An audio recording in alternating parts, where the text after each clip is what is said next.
नमस्ते students and welcome back. तो आज हम डाइव करने वाले हैं अंधा युग के 5th एक्ट में, और आई मस्ट से सबसे शॉकिंग एक्ट में। सोचो जरा, वॉर खत्म हो गई है, पांडवास जीत चुके हैं, लेकिन पार्टी का मूड बिल्कुल नहीं है। सेलिब्रेशन के बदले वहां एक अजीब सी खामोशी है। आखिर ऐसा क्यों है? चलिए इस कॉम्प्लिकेटेड सिचुएशन को मिलकर आसानी से समझते हैं। ओके, इस एक्ट की पहली लाइन देखो। विजय एक क्रमिक आत्महत्या, victory is a gradual suicide. मतलब जीत ही एक तरह का स्लो पॉइजन है, जो जीता है वही धीरे धीरे मर रहा है। ये तो ऐसी बात हो गई कि आपने एग्जाम टॉप किया और फिर आप रो रहे हो जैसे आप फेल हो गए हो। बिजार है ना? तो चलिए पता लगाते हैं कि ऐसा हो क्यों रहा है। तो यही है हमारा आज का central question. How can you win everything and still feel like you've lost? जीत कर भी पांडवस इतना हारा हुआ क्यों फील कर रहे हैं? इस पैराडॉक्स को सॉल्व करने के लिए चलो सीधा चलते हैं उस इंसान के पास जो इस सबके सेंटर में है, नए राजा युधिष्ठिर। राइट, तो सबसे पहले let's talk about the winner यानी कि युधिष्ठिर। उनका क्या हाल है जीतने के बाद? वेल, स्पॉइलर अलर्ट, हालत बहुत खराब है। उनकी विक्ट्री पार्टी में म्यूजिक नहीं, सिर्फ सन्नाटा है। यहाँ देखो, सारे जीतने वाले विश्वास ध्वस्त हैं। इसका मतलब है उनका फेथ, उनका सेल्फ कॉन्फिडेंस, उनका पूरा बिलीफ सिस्टम सब कुछ टूट चुका है। It's shattered. और सिचुएशन इतनी सीरियस है कि जिन्होंने ये पूरी जीत प्लान की, लॉर्ड कृष्ण, वो खुद कर्स्ड हैं। अब आप ही सोचो, अगर किसी बिल्डिंग की फाउंडेशन ही इतनी कमजोर हो, इतनी कर्स्ड हो, तो उस पर बनने वाला नया राज्य वो कैसे टिकेगा? वो तो शुरू से ही डगमगाएगा ना।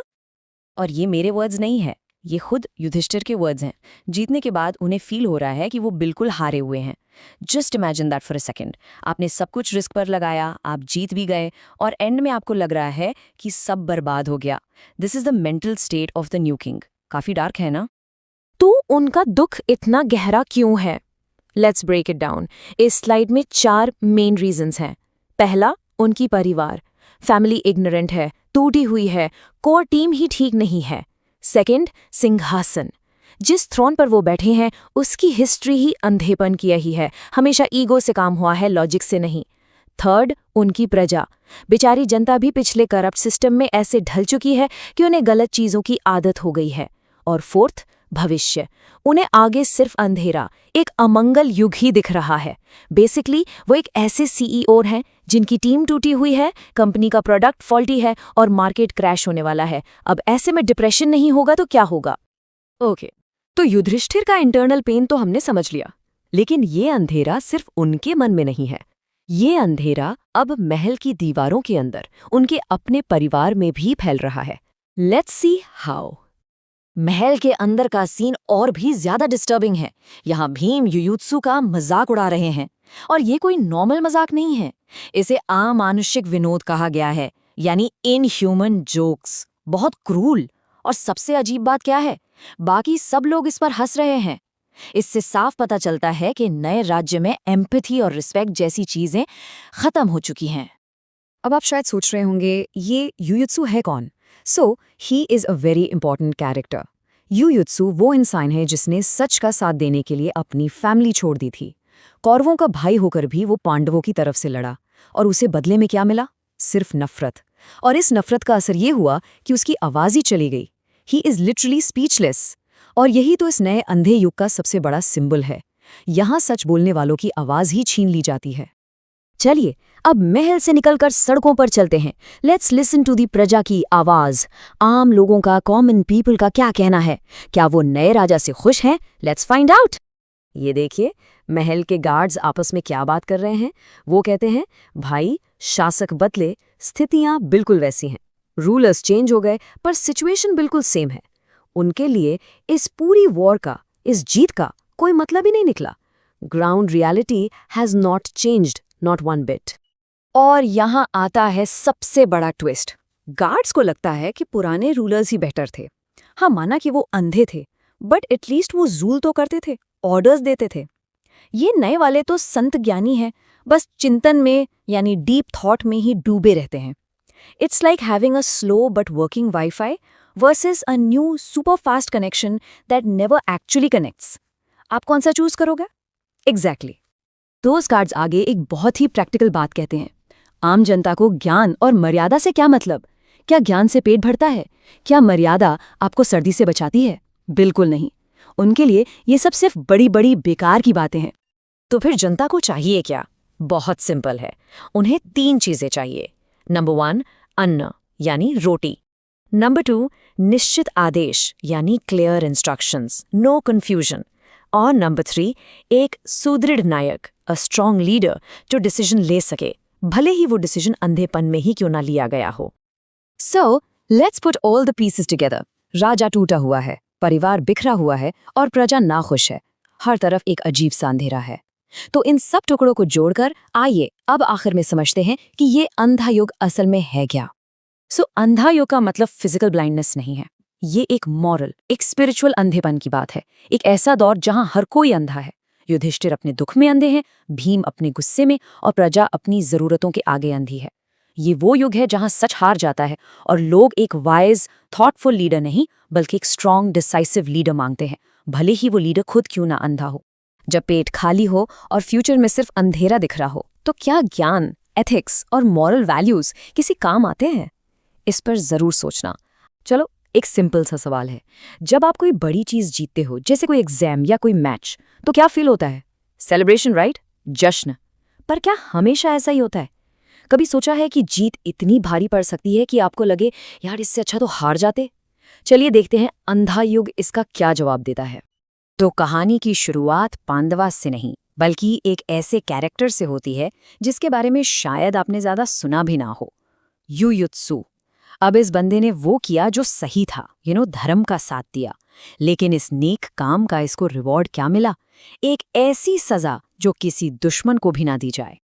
जरा सीन इमेजिन कीजिए, कृपाचार्य बता रहे हैं कि युयुत्सु बिल्कुल बेचारों की तरह सड़कों पर भटक रहा है। मतलब जिस टीम के लिए वो लड़ा, वो टीम जीतकर महलों में है और ये बेचारा सड़क पर। लोग उसे गालियां दे रहे हैं, पत्थर मार रहे हैं। पर क्यों? ऐसा क्या कर दिया इसने? यही तो इसकी कहानी का सबसे बड़ा, सबसे अजीब ट्विस्ट है। युयुत्सु अकेला, द ओनली कौरव, अकेले ऐसे कौरव थे जिन्होंने अपने 99 भाइयों को छोड़कर पांडवों का साथ दिया। क्यों? सिंपल, उन्हें लगा कि सच्चाई यानी धर्म पांडवों के साथ है। तो टेक्निकली ये तो हीरो हुआ ना, इसने सही साइड चूज की। लेकिन रिजल्ट, ना तो वो अपने परिवार का रहा और ना ही जिनके लिए लड़ा उन्होंने इसे अपनाया।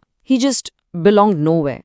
और जब आपको कहीं से भी एक्सेप्टेंस ना मिले, जब सब आपको धुतकारें, तो इंसान टूट जाता है। ये रोज रोज की बेइज्जती, ये ह्यूमिलिएशन वो बर्दाश्त नहीं कर पाए और उन्होंने सुसाइड कर लिया। सोच के देखो, धर्मा का साथ देने का ये अंजाम हुआ। यही है अंधा युग की पहली झलक। यहाँ सही होने की कीमत मौत है। और युयुत्सु की मौत के बाद एक गार्ड दूसरे से एक बहुत ही चिलिंग बात कहता है। वो कहता है, जिन हथियारों से हमने दुश्मन को मारा ना, अब वही हथियार अपने ही लोगों के खिलाफ इस्तेमाल होंगे। ये लाइन, इसको तो अंडरलाइन कर लो। ये फोरशैडोइंग है, एक हिंट है कि आगे क्या होने वाला है।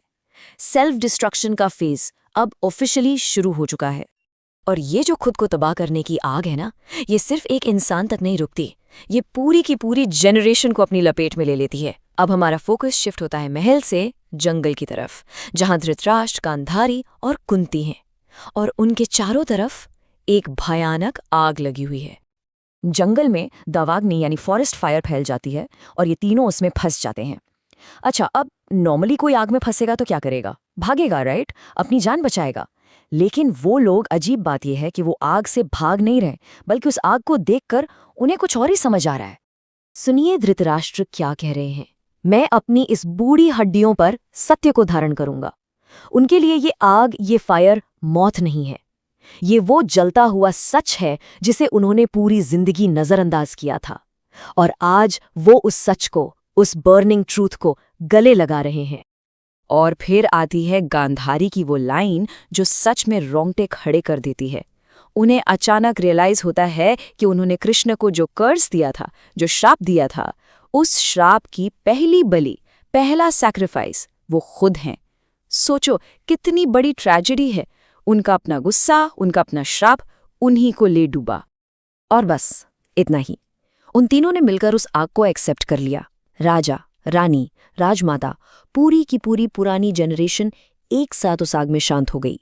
उसी आग से जिसे वो चाहते तो भाग भी सकते थे। एक युग का सच में अंत हो गया। तो सारे दुश्मन खत्म हो गए, पुरानी जनरेशन भी चली गई। अब तो किंग युधिष्ठिर को फाइनली सुकून मिलना चाहिए, है ना? आखिर इतना बड़ा युद्ध जीता है भाई। लेकिन उनके लिए ये जीत जश्न नहीं, एक बोझ बन चुकी थी। उनकी जीत का रियलिटी चेक इस टेबल में है। देखो, वो लड़े थे शांति के लिए, पर उन्हें मिली आत्मघात की खबरें। वो लड़े थे सम्मान के लिए, पर उन्हें मिल रहे थे अजीबो-गरीब अशगुन, यानी बैड ओमेन्स। और वो लड़े थे खुशी के लिए, पर हाथ आया क्या? सिर्फ और सिर्फ पछतावा। ये जीत अंदर से पूरी तरह खोखली थी। और फिर युधिष्ठिर वो लाइन कहते हैं जो इस पूरे प्ले की आत्मा है, इसका एसेंस है। वो कहते हैं, ये जीत क्या है? ये एक लंबा और धीमा आत्मघात है, अ लॉन्ग स्लो सुसाइड। उनके लफ्जों का दर्द फील करो। उनके लिए जीतना हर दिन थोड़ा थोड़ा मरने जैसा था। ये जीत उनके लिए मौत से भी बदतर थी। और जब आपको लगता है ना कि यार इससे बुरा और क्या हो सकता है, बस तभी अचानक से पूरी नेचर, पूरा यूनिवर्स सिग्नल देने लगता है कि कुछ बहुत ही बुरा होने वाला है। पूरे हस्तिनापुर में अजीब डरावने अशुकुन यानी बैड ओमेन्स दिखने लगते हैं।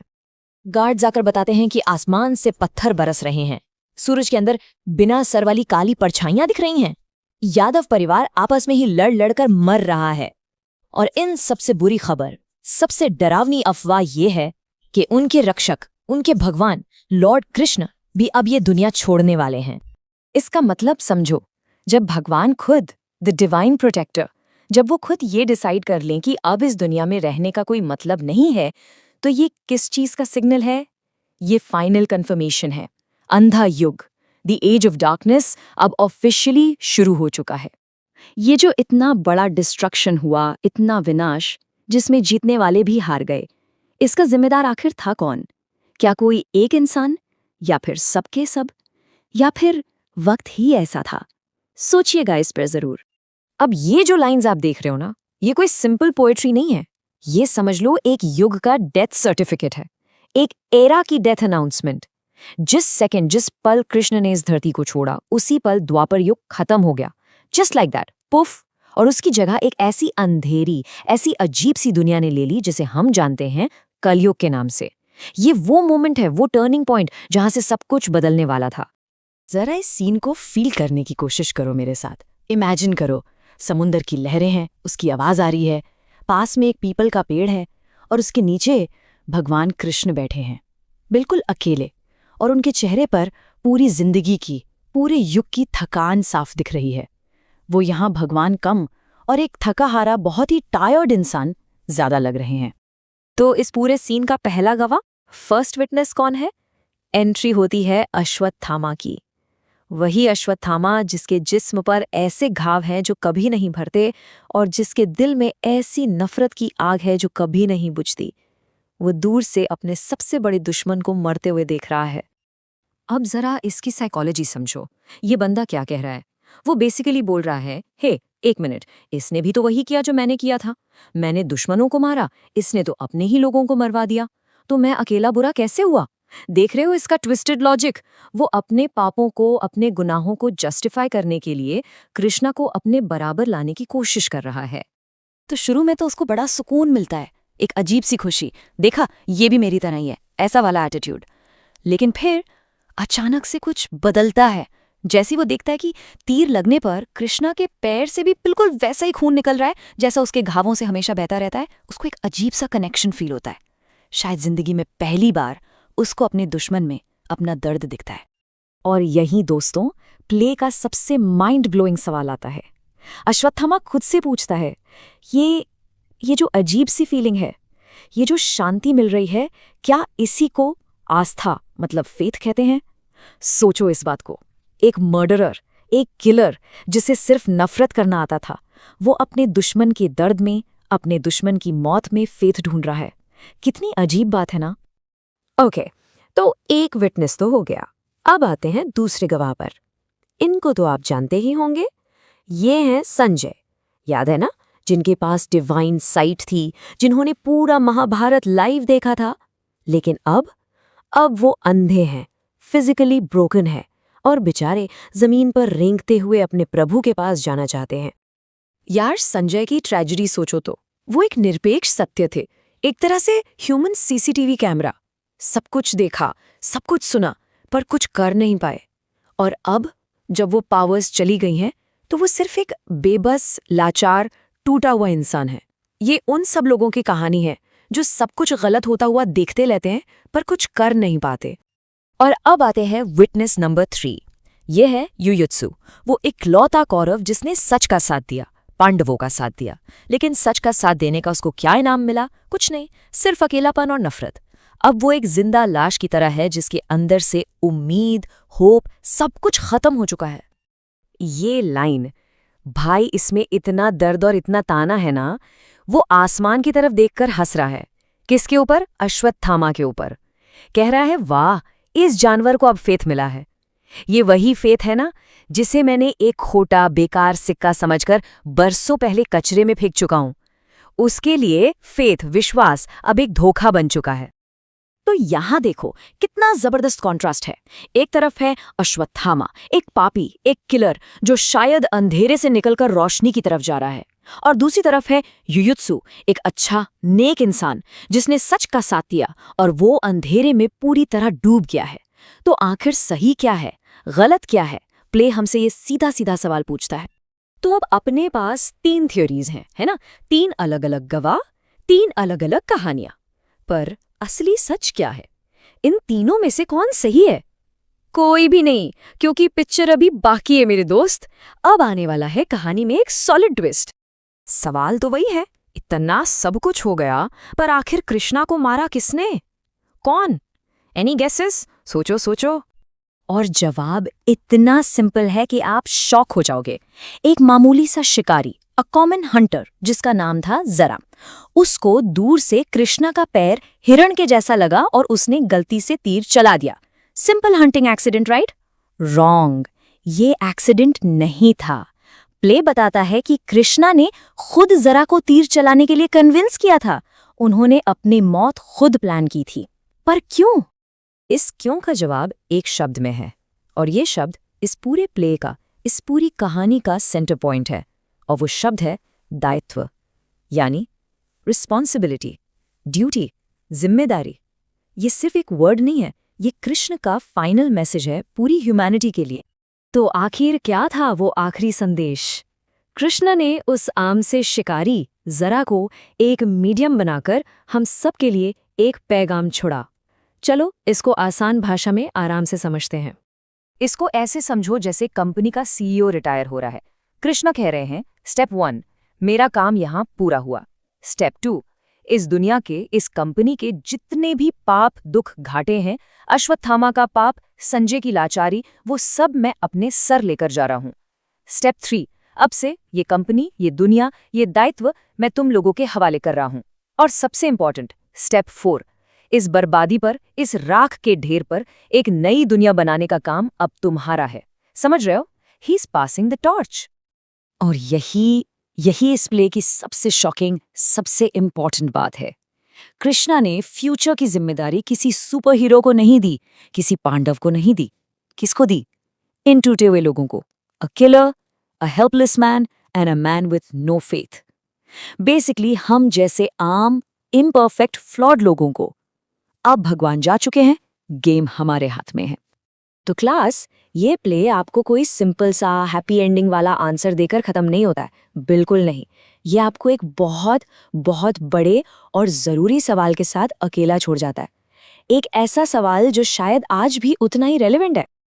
प्ले के बिल्कुल आखिर में एक बूढ़ा आदमी कहता है, वे हैं निराश और अंधे और निष्क्रिय, और अंधियारा गहरा और गहरा होता जाता है।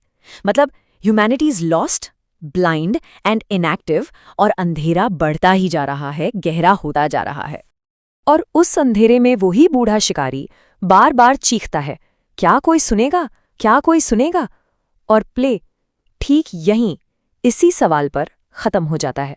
और ये सवाल उन कैरेक्टर्स के लिए नहीं है, ये सवाल आपसे है, मुझसे है, हम सबसे है। कृष्णा तो अपना दायित्व हमें देकर चले गए।